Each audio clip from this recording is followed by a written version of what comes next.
அஸ்ஸலாமு அலைக்கும் வரஹ்மத்துல்லாஹி வபரகாத்துஹு. நபிகள் நாயகம் ஸல்லல்லாஹு அலைஹி வஸல்லம் அவர்களோட வரலாறு பார்த்துக்கிட்டு இருக்கோம். அதோட தொடர்ச்சி இந்த வீடியோ. கஅபாவின் சாவியை வேண்டுதல், நபி தோழர்களுடன் தொழுகை. மக்காவில் நுழைந்ததும் கஅபாவின் சாவியை கேட்டு வாங்கி தாமே கஅபாவை திறந்தார்கள். பிறகு உள்ளே தொழுதார்கள்.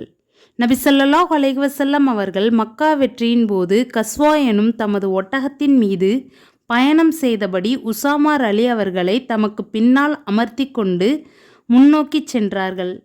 அப்போது அவர்களுடன் பிலால், உஸ்மான் பின் தல்ஹார் அலி ஆகியோர் இருந்தனர்.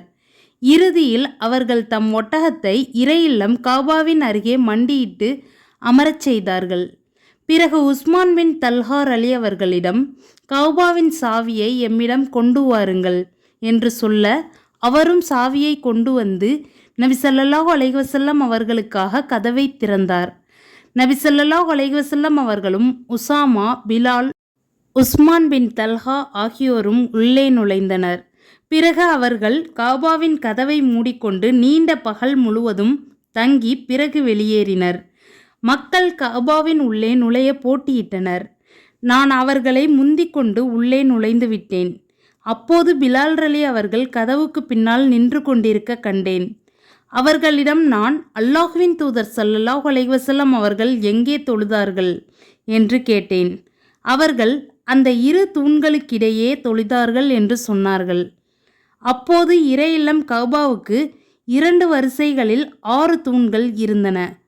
இறையில்லம் கஅபாவின் வாசல் தம் முதுகுக்கு பின்னால் இருக்க, முதல் வரிசையில் இருந்த 2 தூண்களுக்கிடையே நபி ஸல்லல்லாஹு அலைஹி வஸல்லம் அவர்கள் தொழுதார்கள். அவர்கள் தொழுத இடம் நீங்கள் கஅபாவினுள் நுழையும் போது உங்களுக்கும் உங்கள் எதிரில் இருக்கும் சுவருக்கும் இடையே அமையும். நான் பிலால் அலி அவர்களிடம் நபி ஸல்லல்லாஹு அலைஹி வஸல்லம் அவர்கள் எத்தனை ரக்காத்துகள் தொழுதார்கள் என்று கேட்க மறந்துவிட்டேன். நபி ஸல்லல்லாஹு அலைஹி வஸல்லம் அவர்கள் தொழுத இடத்தில் சிவப்பு சலவை கல் ஒன்று பதிக்கப்பட்டு இருந்தது. புகாரி 4400. மக்காவின் புனிதம் பற்றி பொது அறிவிப்பு. அல்லாஹ்வின் தூதர் ஸல்லல்லாஹு அலைஹி வஸல்லம் அவர்கள் மக்கா வெற்றி நிகழ்ந்த நாளில் இனி ஹிஜ்ரத், மக்காவை துறப்பது என்பது கிடையாது. ஆயினும் அறப்போர் புரிவதும் அதற்காகவும் பிற நற்செயல்கள் புரியவும் நாட்டம் கொள்வதும் தான் உள்ளது. நீங்கள் போருக்கு புறப்படும்படி அழைக்கப்பட்டால் போருக்கு செல்லுங்கள் என்று கூறினார்கள். மேலும் அதே மக்கா வெற்றி நாளில், மக்களே, அல்லாஹ் வானங்களையும் பூமியையும் படைத்த நாள் முதலாய் இந்த நகரத்தை அவன் புனிதமாக்கியுள்ளான். அல்லாஹ் புனிதமாக்கிய காரணத்தால் இது மறுமை நாள் வரை புனிதமானதாகவே இருக்கும். சுபஹானல்லாஹ். மேலும் எனக்கு முன்னர் வாழ்ந்த யாருக்கும் இங்கு போர் புரிய அனுமதி தரப்படவில்லை. எனக்கும் கூட இந்த மக்கா வெற்றி நாளில் பகலில் சிறிது நேரம் மட்டுமே இங்கு போர் புரிய அனுமதி வழங்கப்பட்டது. அல்லாஹ் இந்த நகரத்தை புனிதமாக்கியுள்ள காரணத்தால் இது மறுமை நாள் வரை புனிதமானதாகவே திகழும். இங்கு அதன் முட்கள் வெட்டப்படக்கூடாது, அதன் வேட்டை பிராணி விரட்டப்படக்கூடாது. இங்கே கீழே விழுந்து கிடக்கும் பொருளை அதை அறிவிப்பு செய்து உரியவரிடம் சேர்ப்பவர் தவிர வேறெவரும் எடுக்கக்கூடாது. இங்குள்ள புற்பூண்டுகளை பறிக்கக்கூடாது என்று அல்லாஹ்வின் தூதர் ஸல்லல்லாஹு அலைஹி வஸல்லம் அவர்கள் கூறினார்கள். உடனே என் தந்தை அப்பாஸ் அலி அவர்கள், அல்லாஹ்வின் தூதரே, இத்கிர் புல்லை தவிரவா, ஏனெனில் அது அவர்களுடைய உலோக தொழிலாளர்களுக்கு உலை மூட்டவும் அவர்களுடைய வீடுகளின் மேற்கூரைகளுக்கும் பயன்படுகிறதே என்று கேட்டார்கள்.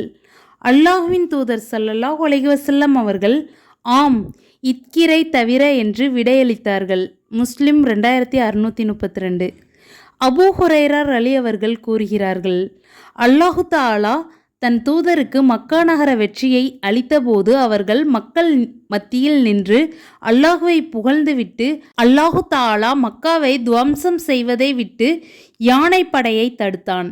அதன் மீது தற்போது தன் தூதருக்கும் எனக்கும் மோமீன்களுக்கும் அதிகாரம் வழங்கியுள்ளான். இந்த மக்கா நகரில் எனக்கு முன்பும் எவருக்கும் போரிடுவதற்கு அனுமதி அளிக்கப்பட்டதில்லை. எனக்கும் கூட இதில் போரிடுவதற்கு பகலின் ஒரு சிறிது நேரத்தில் மட்டுமே அனுமதி வழங்கப்பட்டது. எனக்கு பின்பும் அது எவருக்கும் அனுமதிக்கப்படவில்லை. இதன் வேட்டை பிராணிகள் விரட்டப்படக்கூடாது, இதன் முட்கள் பிடுங்கப்படக்கூடாது, இதில் கீழே விழுந்து கிடக்கும் பொருளை எடுத்து வைத்துக்கொள்வது அதை அறிவிப்பு செய்பவருக்கே தவிர வேறெவருக்கும் அனுமதிக்கப்படாது. எவருக்கு கொல்லப்பட்ட தன் உறவினர் தொடர்பான உரிமை இருக்கின்றதோ அவர் 2 விஷயங்களில் ஒன்றை தேர்ந்தெடுத்து கொள்ளலாம். 1, அவர் நஷ்டஈட்டு தொகை பெற்றுக்கொள்ளலாம் அல்லது அதற்காக பழிவாங்கிக் கொள்ளலாம் என்று கூறினார்கள். அப்பாஸ் அலி அவர்கள், இத்கிர் புல்லை தவிரவா, ஏனெனில் அதை நாங்கள் எங்கள் கபறுகளுக்கும் வீடுகளுக்கும் பயன்படுத்துகிறோம் என்று கேட்டார்கள். நபி ஸல்லல்லாஹு அலைஹி வஸல்லம் அவர்கள் இத்கிர் புல்லை தவிரதான் என்று கூறினார்கள். அப்போது யமன் வாசிகளில் ஒருவரான அபூ ஷார் அலி என்பவர் எழுந்து, அல்லாஹுவின் தூதரே, இதை எனக்கு எழுதி கொடுங்கள் என்று கேட்டார். அல்லாஹுவின் தூதர் ஸல்லல்லாஹு அலைஹி வஸல்லம் அவர்கள் அபூ ஷாஹுக்கு எழுதி கொடுங்கள் என்று உத்தரவிட்டார்கள். புகாரி 2434. உயர்குல பெண்ணின் திருட்டும் நபி அவர்களின் உத்தரவும். அல்லாஹுவின் தூதர் ஸல்லல்லாஹு அலைஹி வஸல்லம் அவர்களின் காலத்தில் மக்கா வெற்றி போரின் போது மக்சுமி குலத்து பெண்ணொருத்தி திருடிவிட்டாள். ஆகவே அவளுடைய குலத்தார் தண்டனைக்கு அஞ்சி அவளுக்காக பரிந்துரைக்கும்படி கோரி உசாமா பின் சைத் அலி அவர்களிடம் வந்தார்கள். உசாமா அலி அவர்கள் நபி ஸல்லல்லாஹு அலைஹி வஸல்லம் அவர்களிடம் அவளுக்காக பரிந்து பேசிய போது அல்லாஹுவின் தூதர் ஸல்லல்லாஹு அலைஹி வஸல்லம் அவர்களது முகம் கோபத்தால் நிறம் மாறி, அவர்கள், அல்லாஹுவின் தண்டனைகளில் ஒன்றை குறித்தா அதை தளர்த்தி விடும்படி என்னிடம் நீ பரிந்து பேசுகிறாய் என்று கேட்டார்கள். உடனே உசாமா அலி அவர்கள், எனக்காக அல்லாஹுவிடம் பாவ மன்னிப்பு கோரி பிரார்த்தியுங்கள் அல்லாஹுவின் தூதரே என்று சொன்னார்கள். மாலை நேரம் வந்தபோது அல்லாஹுவின் தூதர் ஸல்லல்லாஹு அலைஹி வஸல்லம் அவர்கள் உரையாற்றிட எழுந்து நின்று அல்லாஹுவை அவனது தகுதிக்கேற்றபடி போற்றி புகழ்ந்துவிட்டு பிறகு நிற்க, உங்களுக்கு முன்னிருந்த மக்களை அழித்ததெல்லாம் அவர்கள் தம்மிடையேயுள்ள உயர்குலத்தவன் திருடிவிடும் போது அவனை தண்டிக்காமல் விட்டு வந்ததும், பலவீனமான பிரிவைச் சேர்ந்தவன் திருடிவிடும்போது அவனுக்கு தண்டனை கொடுத்து வந்ததும் தான். முஹம்மதின் உயிரை தன் கையில் வைத்திருப்பவன் மீதானையாக, முஹம்மதின் மகள் பாத்திமாவே திருடிவிட்டிருந்தாலும் அவளது கையையும் நான் வெட்டியிருப்பேன் என்று சொன்னார்கள். பிறகு அல்லாஹுவின் தூதர் ஸல்லல்லாஹு அலைஹி வஸல்லம் அவர்கள் அந்த பெண்ணின் கையை வெட்டும்படி உத்தரவிட அவ்வாறே அவளது கை வெட்டப்பட்டது. அஸ்தக்ஃபிருல்லாஹ். அதன் பிறகு அவள் அழகிய முறையில் பாவ மன்னிப்பு கோரி திருந்திவிட்டாள். மேலும் மனம் புரிந்தும் கொண்டாள். ஆயிஷா அலி அவர்கள் கூறினார்கள், அதன் பிறகு அவள் என்னிடம் வந்து கொண்டிருந்தாள். நான் அவளது தேவையை பூர்த்தி செய்யும்படி அல்லாஹ்வின் தூதர் ஸல்லல்லாஹு அலைஹி வஸல்லம் அவர்களிடம் முறையிடுவேன். புகாரி 4304. அதன் பிறகு சில நாட்கள் நபிகள் நாயகம் மக்காவில் தங்கி முக்கிய போதனைகளை செய்தார்கள். இதுதான் மக்கா வெற்றியின் சுருக்க நிகழ்வாகும். இணை வைப்பு எனும் அசத்தியம் அழிந்து ஏகத்துவம் எனும் சத்தியம் வெற்றி வாகை சூடியது. அல்லாஹ் அக்பர். இந்த வெற்றி முஸ்லிம்களுக்கு வலிமையையும் கண்ணியத்தையும் அளித்தது. அதுநாள் வரையிலும் மக்காவில் அடிமைப்பட்டு கிடந்த முஸ்லிம்கள் கண்ணியத்தை பெற்றார்கள். முழு அரபுலகமும் இஸ்லாமின் வசமானது. முஸ்லிம்களின் நற்பண்புகளால் இஸ்லாம் மென்மேலும் வளர்ச்சியை அடைந்தது. அல்லாஹ் அக்பர். ஜுதைமா குலத்தார் சம்பவம். காலித் அலி அவர்களுக்கு ஜுதைமா சமூகத்தாரை இஸ்லாமிய மார்க்கத்தின் பக்கம் அழைக்கும் பணியை நபி ஸல்லல்லாஹு அலைஹி வஸல்லம் அவர்கள் வழங்கினார்கள். இது ஹிஜ்ரி 8ஆம் ஆண்டு ஷவ்வால் மாதம் 350 தோழர்களுடன் புறப்பட்ட அப்படையில் முஹாஜிர்களும் அன்சாரிகளும் சுலைம் கூட்டத்தினரும் கலந்திருந்தனர். இப்னு உமர் அலி அவர்கள் கூறுகிறார்கள், நபி ஸல்லல்லாஹு அலைஹி வஸல்லம் அவர்கள் காலித் பின் வலீத் அலி அவர்களை பனு ஜதீமா குலத்தாரிடம் அனுப்பினார்கள். அவர்களுக்கு அவர் இஸ்லாத்தை ஏற்கும்படி அழைப்பு கொடுத்தார். அவர்களுக்கு அஸ்லம்னா, நாங்கள் இஸ்லாத்தை ஏற்றோம் என்று திருத்தமாக சொல்ல வரவில்லை.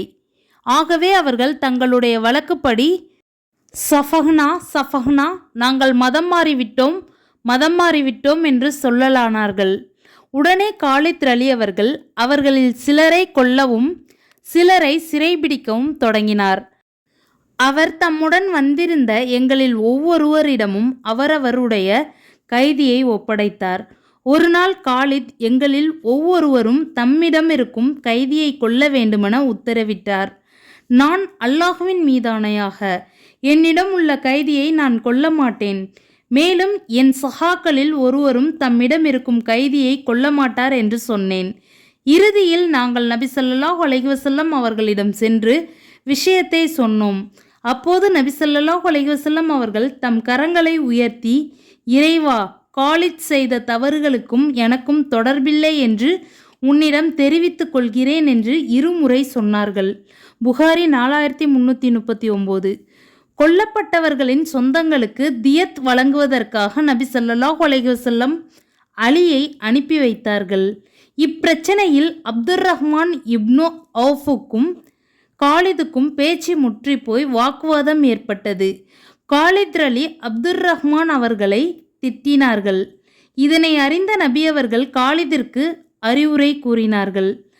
அபு சயீத் அல் குத்ரி அலி அவர்கள் கூறுகிறார்கள், நபித்தோழர்களான காலித் பின் அல் வலீத் அலி அவர்களுக்கும் அப்துர் ரஹ்மான் பின் அவுஃப் அலி அவர்களுக்கும் இடையே ஏதோ பிரச்சனை இருந்தது. காலித் அலி அவர்கள் அப்துர் ரஹ்மான் அலி அவர்களை ஏசினார்கள். அப்போது அல்லாஹ்வின் தூதர் ஸல்லல்லாஹு அலைஹி வஸல்லம் அவர்கள், என் தோழர்களில் யாரையும் ஏசாதீர்கள். உங்களில் ஒருவர் உஹுது மலையளவு தங்கத்தை தர்மமாக செலவிட்டாலும் என் தோழர்கள் இறைவழியில் செலவிட்ட 2 கையளவு அல்லது அதில் பாதி அளவை கூட எட்ட முடியாது என்று சொன்னார்கள். முஸ்லிம் 4968. ஹுனைன் யுத்தம். ஹிஜ்ரி 8 துல்கதா. ஹுனைன் என்பது தில் மஜாஸ் என்ற ஊரின் அண்மையில் உள்ள பள்ளத்தாக்காகும். இங்கிருந்து அரஃபா வழியாக ஏறக்குறைய 10 மைல் தொலைவில்தான் மக்கா இருக்கிறது. மக்கா வெற்றி அரபிகள் யாரும் எதிர்பாராத ஒரு நிகழ்ச்சியாகும். இதனை கண்ணுற்ற அக்கம் பக்கத்தில் உள்ளோர் திடுக்கிட்டனர். அவர்களால் அதனை தடுத்து நிறுத்த முடியாததால் பெரும்பாலான மக்கள் பணிந்து இஸ்லாமை ஏற்றுக்கொண்டனர்.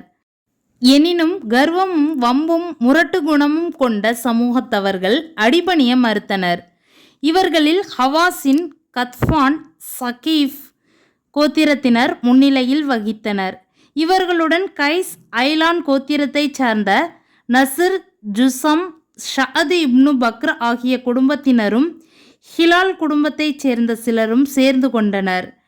முஸ்லிம்களின் வெற்றியை ஏற்பது இந்த கோஷ்டிகளுக்கு மானப்பிரச்சனையாகவும் கண்ணிய குறைவாகவும் தென்படவே முஸ்லிம்கள் மீது தாக்குதல் தொடுக்க மாலிக் இப்னு அவுஃப் நஸ் என்பவனின் தலைமையில் ஒன்று சேர்ந்தனர்.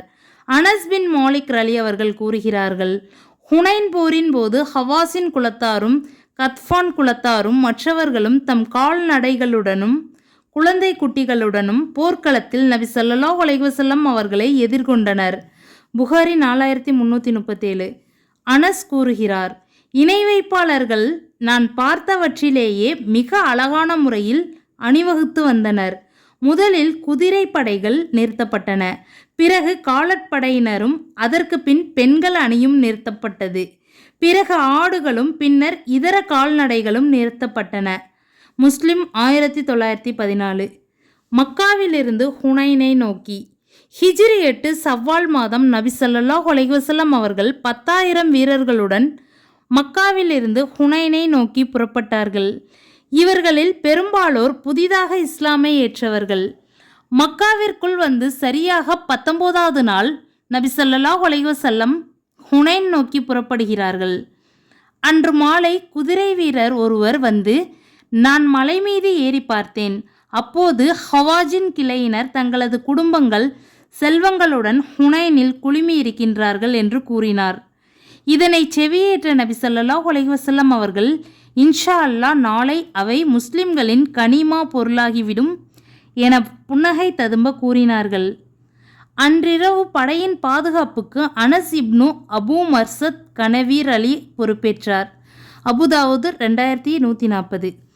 மக்கள் அல்லாஹ்வின் தூதர் ஸல்லல்லாஹு அலைஹி வஸல்லம் அவர்களுடன் மக்காவிலிருந்து ஹுனைன் என்ற இடத்தை நோக்கி சென்று கொண்டிருந்தார்கள். இணை வைப்பாளர்களுக்கு ஒரு மரம் இருந்தது. புனிதம் கருதி அங்கே அவர்கள் தங்குவார்கள். அதில் தங்களது ஆயுதங்களை தொங்க விடுவார்கள். அதற்கு தாதுல் அன்வாத் என்று சொல்லப்படும். நாங்கள் பசுமையான பிரம்மாண்டமான ஒரு மரத்தை கடந்து சென்றபோது, அல்லாஹ்வின் தூதரே, எங்களுக்கும் ஒரு தாதுல் அன்வாத்தை ஏற்படுத்துங்கள் என்று கூறினோம். அதற்கு அல்லாஹ்வின் தூதர் ஸல்லல்லாஹு அலைஹி வஸல்லம் அவர்கள், மூசாவே, அவர்களுக்கு இருக்கும் கடவுள்கள் போல் எங்களுக்கும் கடவுளை ஏற்படுத்தி தருவீராக.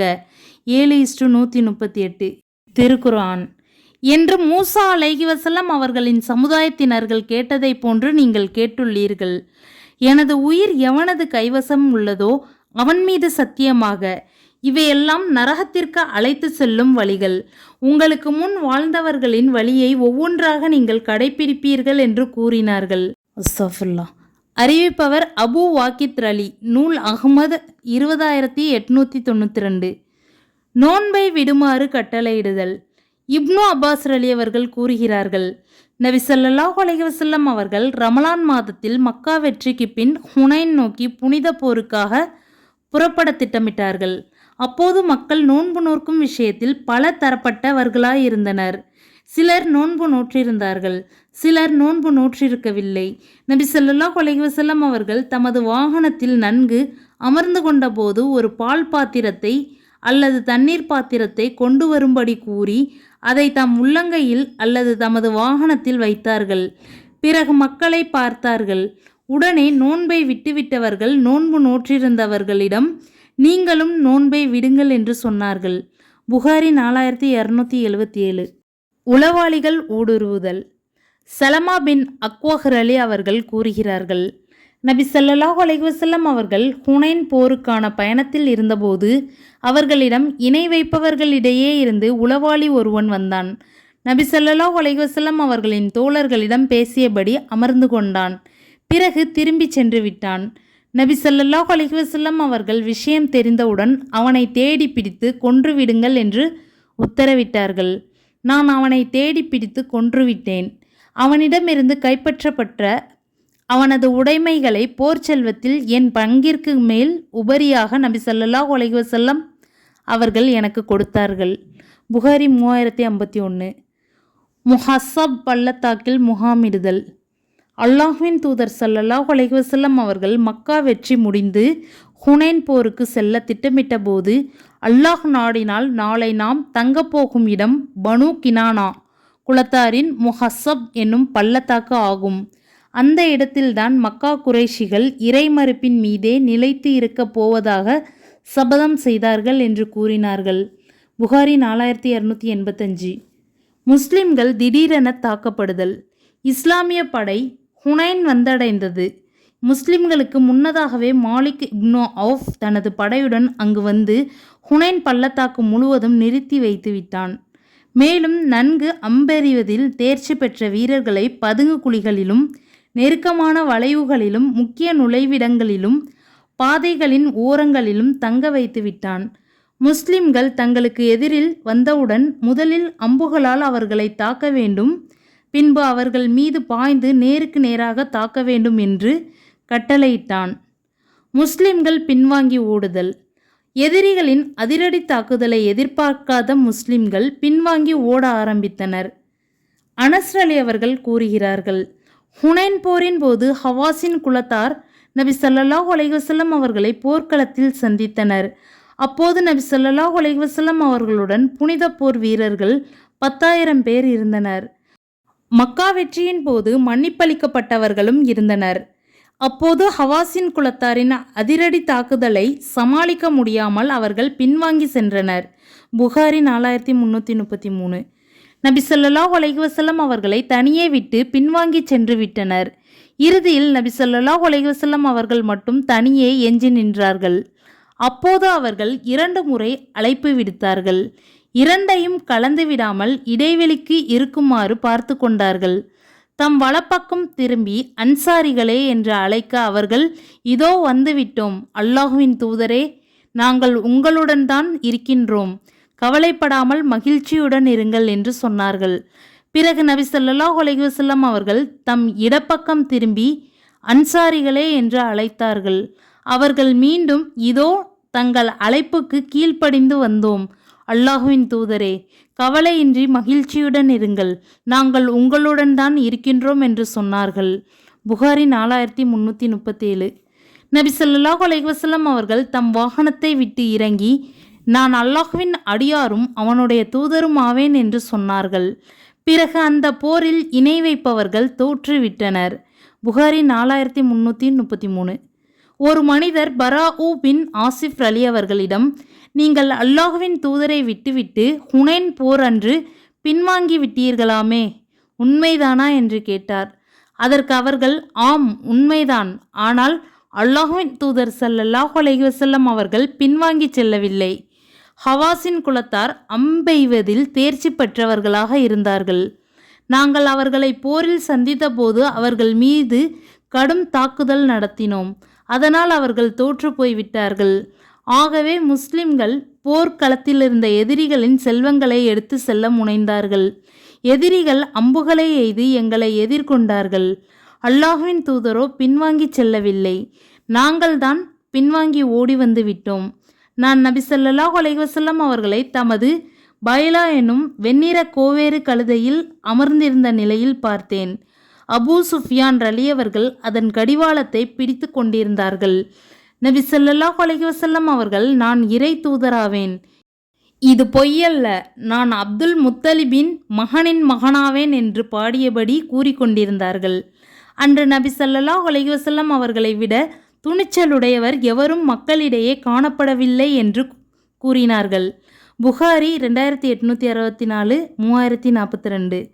கத்தாதார் அலி அவர்கள் கூறுகிறார்கள், அல்லாஹ்வின் தூதர் ஸல்லல்லாஹு அலைஹி வஸல்லம் அவர்களுடன் ஹுனைன் போர் நடந்த ஆண்டில் போருக்காக நாங்கள் புறப்பட்டோம்.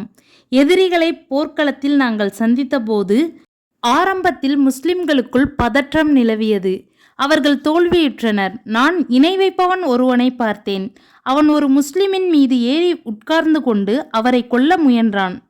நான் அவனை சுற்றி கொண்டு அவன் பின்பக்கமாக சென்று வாளால் அவனது கழுத்துக்கு கீழே தோல் நரம்பில் வெட்டினேன். உடனே அவன் அந்த முஸ்லிமை விட்டுவிட்டு என்னை இறுக அணைத்து கொண்டான். அதனால் நான் மரணக்காற்றை சுவாசிக்கலானேன். பிறகு மரணம் அவனை தழுவ அவன் என்னை விட்டுவிட்டான். உடனே நான் உமர் பின் கத்தாப் அலி அவர்களை சென்றடைந்து, மக்களுக்கு என்ன நேர்ந்தது, இப்படி களத்திலிருந்து பின்வாங்கி ஓடுகிறார்களே என்று கேட்டேன். அதற்கு அவர்கள், இது அல்லாஹ் விதித்த விதி என்று பதிலளித்தார்கள். பிறகு மக்கள் அப்பாஸ் அலி அவர்கள் அழைத்ததால் போர்க்களத்திற்கு திரும்பி வந்தார்கள். தீரத்துடன் போராடி வென்றார்கள். அல்லாஹ் அக்பர். புகாரி 3142. பின்வாங்கி ஓடியவர்களில் உமர் போன்ற மிக பெரும் சஹாபாக்களும் இருந்தார்கள். கதாதார் அலி கூறுகிறார், நானும் அவர்களுடன் தோற்று போனேன். நான் அப்போது தோற்ற மக்களிடையே உமர் பின் கத்தாப் அலி அவர்கள் இருப்பதை கண்டேன். நான் அவர்களிடம், மக்களுக்கு என்ன ஆயிற்று என்று கேட்டேன். அதற்கு அவர்கள், எல்லாம் அல்லாஹுவின் ஏற்பாடு என்று சொன்னார்கள்.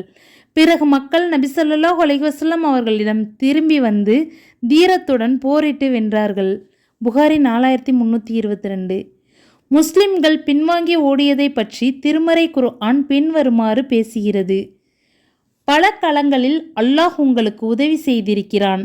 ஹுனைன் போர் நாளில் உங்களின் அதிக எண்ணிக்கை உங்களுக்கு மமதை அளித்த போது அது உங்களுக்கு எந்த பயனும் அளிக்கவில்லை. பூமி விசாலமாக இருந்தும் உங்களுக்கு அது சுருங்கிவிட்டது. பின்னர் புறங்காட்டி ஓடினீர்கள். பின்னர் அல்லாஹ் தனது அமைதியை தன் தூதர் மீதும் நம்பிக்கை கொண்டோர் மீதும் அருளினான். நீங்கள் பார்க்காத படைகளையும் அவன் இறக்கினான். தன்னை மறுத்தவர்களை தண்டித்தான். இது மறுப்போருக்குரிய தண்டனை. பின்னர் தான் நாடியோரை அல்லாஹ் மன்னித்தான். அல்லாஹ் மன்னிப்பவன் நிகரற்ற அன்புடையோன். சுப்ஹானல்லாஹ், சஃபர்லா. அல் குர்ஆன் 9:25-27. ஔதாஸ் சம்பவம். போரில் தோல்வி கண்ட எதிரிகள் பல பக்கங்களிலும் சிதறி ஓடினர். ஒரு பிரிவினர் தாயிஃபை நோக்கி ஓடினர்.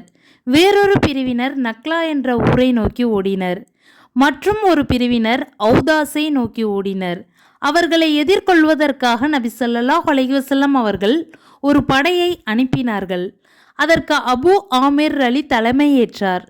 ஔதாஸ் சம்பவம் தொடர்பாக புகாரியின் அறிவிப்பை காண்போம். அபு மூசா அலி அவர்கள் கூறுகிறார்கள், நபி ஸல்லல்லாஹு அலைஹி வஸல்லம் அவர்கள் ஹுனைன் போரை முடித்துக்கொண்டு திரும்பிய போது அபு ஆமிர் அவர்களை தளபதியாக்கி ஔதாஸ் பள்ளத்தாக்கிற்கு ஒரு படையை அனுப்பி வைத்தார்கள். அப்போது அபு ஆமிர் அவர்கள் கவிஞன் துரைத் பின் செம்மாவை சந்தித்தார்கள். அவர்கள் இருவருக்கும் இடையில் சண்டை நடந்தது. அதில் துரைத் கொல்லப்பட்டான். அவனுடைய தோழர்களை அல்லாஹ் தோற்கடித்தான். அபு ஆமிர் அவர்களுடன் என்னையும் அல்லாஹுவின் தூதர் ஸல்லல்லாஹு அலைஹி வஸல்லம் அவர்கள் அந்த போருக்கு அனுப்பியிருந்தார்கள். அப்போரின் போது அபு ஆமிர் அவர்களின் முழங்காலில் அம்பு பாய்ந்தது. ஜுஷம் குலத்தை சேர்ந்த ஒருவனே அந்த அம்பை எய்து அதை அவர்களது முழங்காலில் நிறுத்தினான். உடனே நான் அவர்களுக்கு அருகில் சென்று, என் தந்தையின் சகோதரரே, உங்கள் மீது அம்பெய்தவன் யார் என்று கேட்டேன். என் மீது அம்பெய்து என்னை கொன்றவன் இதோ என்று அவனை நோக்கி என்னிடம் செய்கை காட்டினார்கள். நான் அவனை நோக்கி சென்று அவனை அடைந்தேன். என்னை கண்டதும் அவன் புறமுதுகிட்டு ஓடலானான்.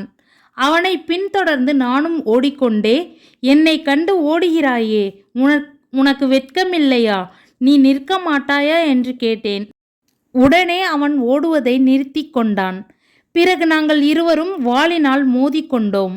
அப்போது அவனை நான் கொன்றுவிட்டேன். பிறகு நான் அபு ஆமிர் அவர்களிடம் சென்று, உங்களை கொல்ல முயன்ற ஆளை அல்லாஹ் என் மூலம் கொன்றுவிட்டான் என்று கூறினேன்.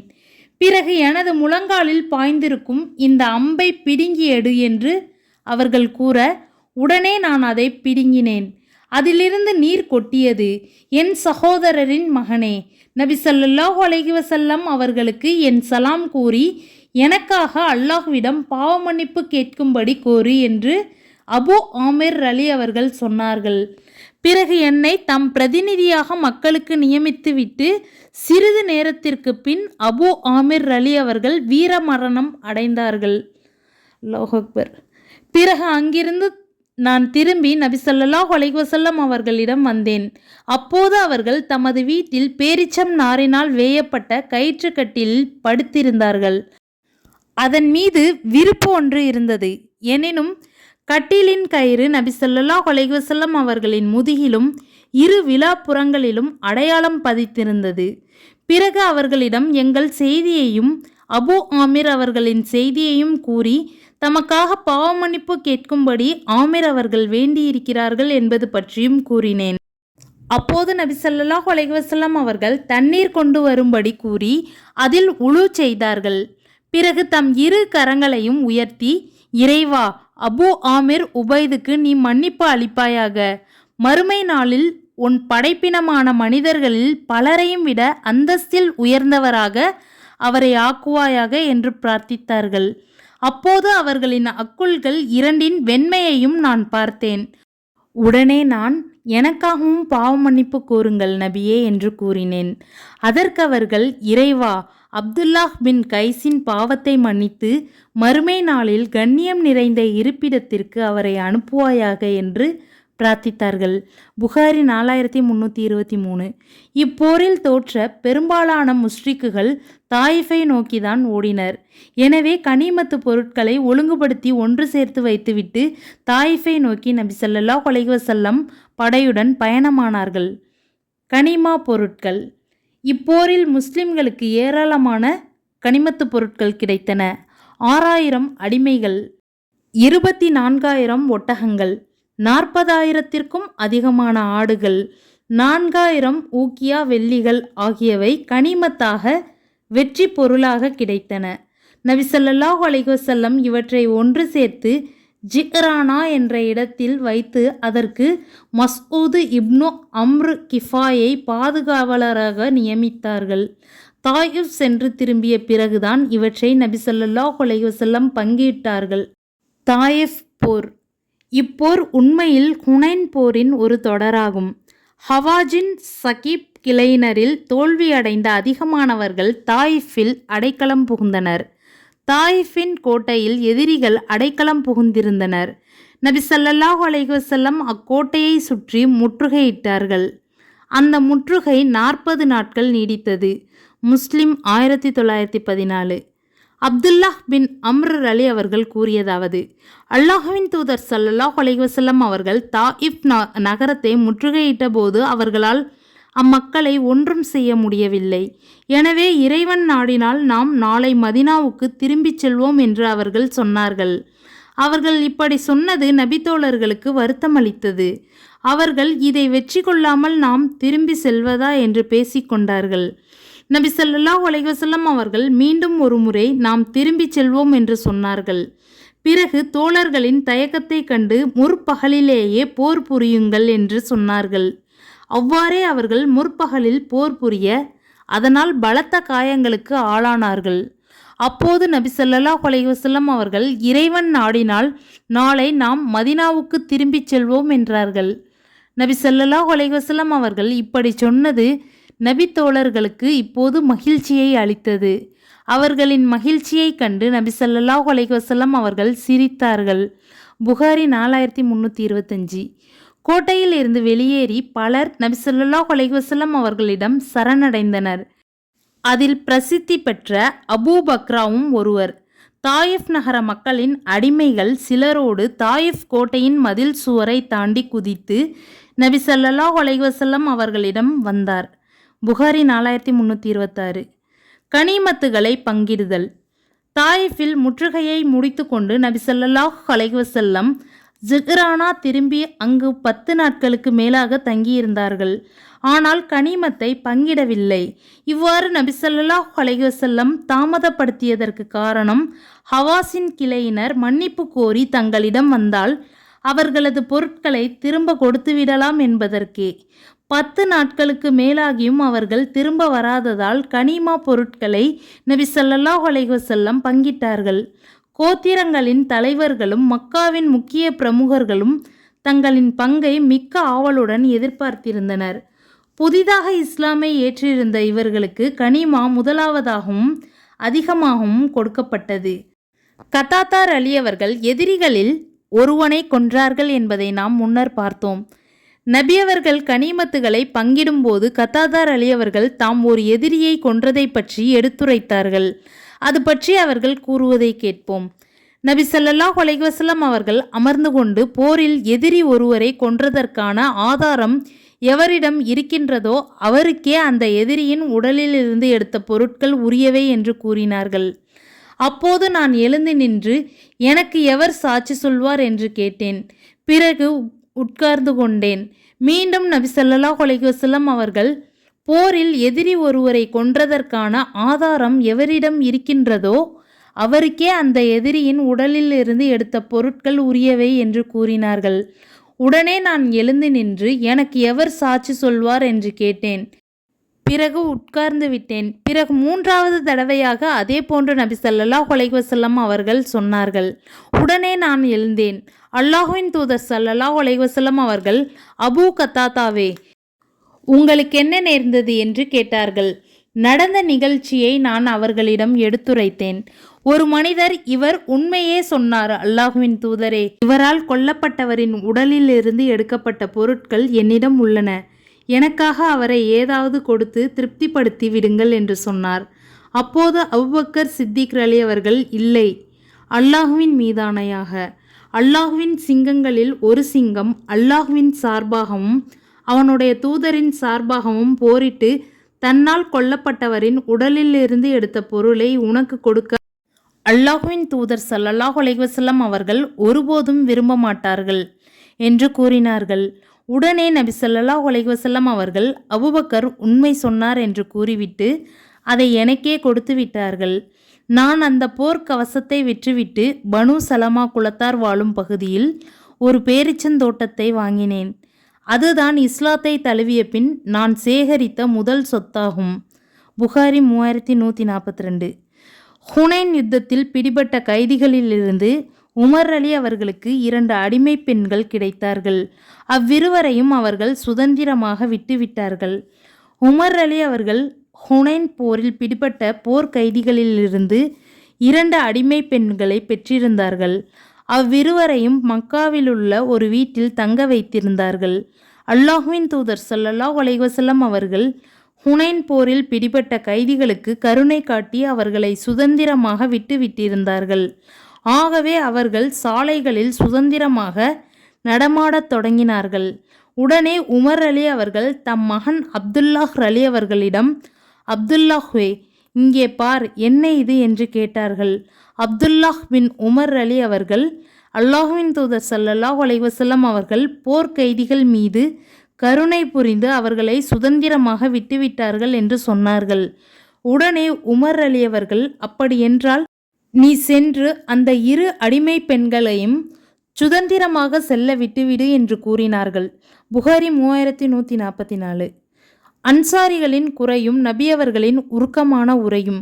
அனஸ் பின் மாலிக் அலி அவர்கள் கூறுகிறார்கள், ஹவாஸின் குலத்தாரின் செல்வத்தை அல்லாஹ் தனது தூதருக்கு ஹுனைன் போரில் அளித்த போது அவர்கள் குறைஷிகளில் சிலருக்கு 100 ஒட்டகங்களை கொடுக்கலானார்கள். உடனே அன்சாரிகளில் சிலர், தன் தூதரை அல்லாஹ் மன்னிப்பானாக, நமது வாட்களில் எதிரிகளுடைய இரத்தம் சொட்டி கொண்டிருக்க குறைஷிகளுக்கு கொடுக்கிறார், நம்மை விட்டு விடுகிறாரே என்று பேசிக்கொண்டார்கள். அல்லாஹுவின் தூதர் ஸல்லல்லாஹு அலைஹி வஸல்லம் அவர்களிடம் அவர்களுடைய இந்த பேச்சு தெரிவிக்கப்பட்டது. உடனே நபி ஸல்லல்லாஹு அலைஹி வஸல்லம் அவர்கள் அன்சாரிகளிடம் ஆள் அனுப்பி அவர்களை வரச் சொல்லி அவர்களை முழுதாக பதனிடப்பட்ட தோளால் ஆன கூடாரம் ஒன்றில் ஒன்று திரட்டினார்கள். அவர்களுடன் வேறெவரையும் அவர்கள் அழைக்கவில்லை. அவர்கள் ஒன்று திரண்டு விட்டபோது அல்லாஹ்வின் தூதர் ஸல்லல்லாஹு அலைஹி வஸல்லம் அவர்கள் வந்து, உங்களை பற்றி எனக்கு எட்டியுள்ளதே, அந்த செய்தி என்ன என்று கேட்டார்கள். அன்சாரிகளிடையே இருந்த அறிஞர்கள், எங்களில் யோசனையுடையவர்கள் எதுவும் சொல்லவில்லை. அல்லாஹ்வின் தூதரே, ஆயினும் எங்களிடையேயுள்ள இளம் வயது வாலிபர்கள், தன் தூதரை அல்லாஹ் மன்னிப்பானாக, நமது வாட்களில் ஹவாஸின் குலத்தாருடைய இரத்தம் சொட்டி கொண்டிருக்க குறைஷிகளுக்கு கொடுக்கிறார், ஆனால் நம்மை விட்டுவிடுகிறாரே என்று பேசிக்கொண்டார்கள் என்று பதில் கூறினர். அதற்கு அல்லாஹ்வின் தூதர் ஸல்லல்லாஹு அலைஹி வஸல்லம் அவர்கள், நிராகரிப்பை கைவிட்டு இப்போதுதான் புதிதாக இஸ்லாத்தை தழுவியவர்களுக்கு நான் கொடுக்கிறேன். மக்கள் செல்வங்களை எடுத்துக்கொண்டு செல்ல உங்கள் வசிப்பிடத்திற்கு அல்லாஹ்வின் தூதர் ஸல்லல்லாஹு அலைஹி வஸல்லம் அவர்களை உங்களுடன் அழைத்து கொண்டு செல்வதை நீங்கள் விரும்பவில்லையா? அல்லாஹ்வின் மீதானையாக, அவர்கள் எடுத்துக்கொண்டு திரும்பி செல்பவற்றை விட நீங்கள் எடுத்துக்கொண்டு திரும்பி செல்வதே சிறந்ததாகும் என்று சொன்னார்கள். உடனே அன்சாரிகள், அல்லாஹ்வின் தூதரே, ஆம், நாங்கள் தாங்களே எங்களுக்கு போதும் என்று திருப்தி அடைந்தோம் என்று பதிலளித்தார்கள். அப்போது நபி ஸல்லல்லாஹு அலைஹி வஸல்லம் அவர்கள், எனக்கு பின் ஆட்சி பொறுப்பிலும் போரில் கிடைக்கும் செல்வங்களை பங்கிடுவதிலும் உங்களை விட மற்றவர்களுக்கு மிக அதிகமாக முன்னுரிமை வழங்கப்படுவதை நீங்கள் காண்பீர்கள். அந்நிலையில் அல்லாஹ்வையும் ஹவுலுல் கௌசர் தடாகத்தின் அருகே அவனது தூதரை என்னையும் சந்திக்கும் வரை பொறுமையை கை கொள்ளுங்கள் என்று சொன்னார்கள். புகாரி 3147. நபி அவர்களின் மீது நியாயமற்ற புகார். அப்துல்லாஹ் பின் மஸ்ஊத் அலி அவர்கள் கூறுகிறார்கள், ஹுனைன் போரின் போது நபி ஸல்லல்லாஹு அலைஹி வஸல்லம் அவர்கள் மக்கள் சிலருக்கு முன்னுரிமை வழங்கி அதிகமாக கொடுத்தார்கள். அக்ரஉ பின் ஹாபிஸ் அலி அவர்களுக்கு 100 ஒட்டகங்களை கொடுத்தார்கள். உயைனார் அலி அவர்களுக்கும் அது போன்றே கொடுத்தார்கள். போரில் கிடைத்த பொருட்களை பங்கிடும்போது பிரமுகர்களில் சிலருக்கு முன்னுரிமை வழங்கி அதிகமாக கொடுத்தார்கள். அப்போது ஒரு மனிதர், அல்லாஹ்வின் மீதானையாக, இது நீதியுடன் நடந்து கொள்ளாத ஒரு பங்கீடாகும், இது அல்லாஹ்வின் திருப்தி நாடப்படாத ஒரு பங்கீடாகும் என்று கூறினார். நான் அல்லாஹ்வின் மீதானையாக, நான் நபி ஸல்லல்லாஹு அலைஹி வஸல்லம் அவர்களுக்கு இதை தெரிவிப்பேன் என்று கூறினேன். பிறகு நபி ஸல்லல்லாஹு அலைஹி வஸல்லம் அவர்களிடம் சென்று அதை தெரிவித்தேன். அதற்கு நபி ஸல்லல்லாஹு அலைஹி வஸல்லம் அவர்கள், அல்லாஹும் அவனுடைய தூதரும் நீதியுடன் நடந்து கொள்ளாவிட்டால் வேறு யார்தான் நீதியுடன் நடந்து கொள்வார்கள்? அல்லாஹ் இறை தூதர் மூசா அவர்களுக்கு கருணை புரிவானாக, அவர்கள் இதைவிட அதிகமாக மனவேதனைக்கு ஆளாக்கப்பட்டார்கள், ஆயினும் அதை சகித்து கொண்டார்கள் என்று கூறினார்கள். புகாரி 3150. ஹவாஸின் குலத்தினர் இஸ்லாத்தை ஏற்பதும் போர்க்கைதிகளை திருப்பி கொடுத்தலும். ஹவாஸின் குலத்தின் தூதுக்குழுவினர் அல்லாஹ்வின் தூதர் ஸல்லல்லாஹு அலைஹி வஸல்லம் அவர்களிடம் ஜிர்ரானா எனும் இடத்திற்கு முஸ்லிம்களாக வந்தபோது நபி ஸல்லல்லாஹு அலைஹி வஸல்லம் அவர்கள் எழுந்திருந்தார்கள். வந்தவர்கள் நபி அவர்களிடம் முஸ்லிம்கள் ஹுனைன் போரில் கைப்பற்றிய தம் செல்வங்களையும் போர்க்கைதிகளையும் திருப்பி தந்துவிடும்படி கேட்டார்கள். அப்போது அல்லாஹ்வின் தூதர் ஸல்லல்லாஹு அலைஹி வஸல்லம் அவர்கள், என்னுடன் நீங்கள் பார்த்து கொண்டிருக்கும் இவர்களும் இந்த போர் வீரர்களும் இருக்கின்றனர், இவர்களுக்கும் நான் போர் செல்வத்தில் பங்கு தர வேண்டியுள்ளது. பேச்சில் எனக்கு மிகவும் பிரியமானது உண்மையான பேச்சேயாகும். போர்க்கைதிகள் அல்லது உங்கள் செல்வங்கள் இரண்டில் நீங்கள் விரும்பியதை திரும்ப பெற்றுக்கொள்ளுங்கள். நான் உங்களை எதிர்பார்த்து கைதிகளை பங்கிடாமல் இருந்தேன் என்று கூறினார்கள். அல்லாஹ்வின் தூதர் ஸல்லல்லாஹு அலைஹி வஸல்லம் அவர்கள் தாயிஃபிலிருந்து திரும்பிய போது 10க்கும் மேற்பட்ட நாட்கள் ஹவாஸின் குலத்தாரை எதிர்பார்த்து காத்திருந்தார்கள். அல்லாஹ்வின் தூதர் ஸல்லல்லாஹு அலைஹி வஸல்லம் அவர்கள் 2இல் 1 தான் திருப்பி தருவார்கள் என்று அவர்களுக்கு தெளிவாகிவிட்ட போது, எங்கள் கைதிகளையே நாங்கள் திரும்ப பெற்றுக்கொள்கிறோம் என்று கூறினார்கள். அப்போது அல்லாஹ்வின் தூதர் ஸல்லல்லாஹு அலைஹி வஸல்லம் அவர்கள் முஸ்லிம்களிடையே எழுந்து நின்று அல்லாஹ்வை அவனுக்குரிய முறையில் புகழ்ந்துவிட்டு, அல்லாஹ்வை போற்றி புகழ்ந்த பின் கூறுகிறேன், உங்களுடைய இந்த சகோதரர்கள் நம்மிடம் மனம் திருந்தியவர்களாக வந்துள்ளனர். இவர்களில் நம்மிடம் போர்க்கைதிகளாக இருப்பவர்களை இவர்களிடமே திருப்பி கொடுத்து விடுவதை நான் உசிதமானதாக கருதுகிறேன். உங்களில் எவர் மனப்பூர்வமாக இதற்கு சம்மதிக்கின்றாரோ அவர் திருப்பி தந்துவிடட்டும். அல்லாஹ் இனி வரும் நாட்களில் முதலாவதாக நமக்கு தரவிருக்கும் வெற்றி கொள்ளப்படும் நாட்டின் செல்வங்களிலிருந்து அவருக்கு நாம் தருகின்றவரை அவற்றை தம்மிடமே வைத்திருக்க எவர் விரும்புகின்றாரோ அவர் அவ்வாறே வைத்திருக்கட்டும் என்று கூறினார்கள். மக்கள், நாங்கள் மனப்பூர்வமாக போர்க்கைதிகளை திருப்பி கொடுக்க சம்மதிக்கின்றோம் அல்லாஹ்வின் தூதரே என்று கூறினார்கள். அதற்கு நபி ஸல்லல்லாஹு அலைஹி வஸல்லம் அவர்கள், உங்களில் இதற்கு யார் சம்மதிக்கிறார், யார் சம்மதிக்கவில்லை என்று எமக்கு தெரியாது. ஆகவே நீங்கள் திரும்பி சென்று விடுங்கள். உங்களிடையேயுள்ள தலைவர்கள் உங்கள் முடிவை எனக்கு தெரிவிக்கட்டும் என்று கூறினார்கள். மக்கள் திரும்பிச் செல்ல அவர்களிடம் அவர்களின் தலைவர்கள் பேசினார்கள். பிறகு அல்லாஹ்வின் தூதர் ஸல்லல்லாஹு அலைஹி வஸல்லம் அவர்களிடம் தலைவர்கள் திரும்பி வந்து மக்கள் மனப்பூர்வமாக சம்மதித்து விட்டதாக தெரிவித்தார்கள். புகாரி 4318, 4319. உம்ராவை நிறைவேற்றுதல். அனஸ் அலி அவர்கள் கூறுகிறார்கள், ஹுனைன் போரில் கிடைத்த செல்வங்களை தாம் பங்கிட்ட இடமான ஜிர்ரானாவிலிருந்து புறப்பட்டு போய் நபி ஸல்லல்லாஹு அலைஹி வஸல்லம் அவர்கள் உம்ரா செய்தார்கள். புகாரி 3066. உம்ராவை நிறைவேற்றிய பிறகு மதினாவை நோக்கி திரும்பினார்கள். கிராம மக்கள் தர்மத்தை வேண்டுதல். ஜுபைர் பின் முத்இம் அலி அவர்கள் கூறுகிறார்கள், அல்லாஹ்வின் தூதர் ஸல்லல்லாஹு அலைஹி வஸல்லம் அவர்கள் ஹுனைன் போரிலிருந்து திரும்பி வந்தபோது நான் அவர்களுடன் சென்று கொண்டிருந்தேன். மக்களும் உடன் இருந்தனர். அப்போது கிராம மக்கள் நபி அவர்களை சூழ்ந்து கொண்டு தர்மம் கேட்கலானார்கள்.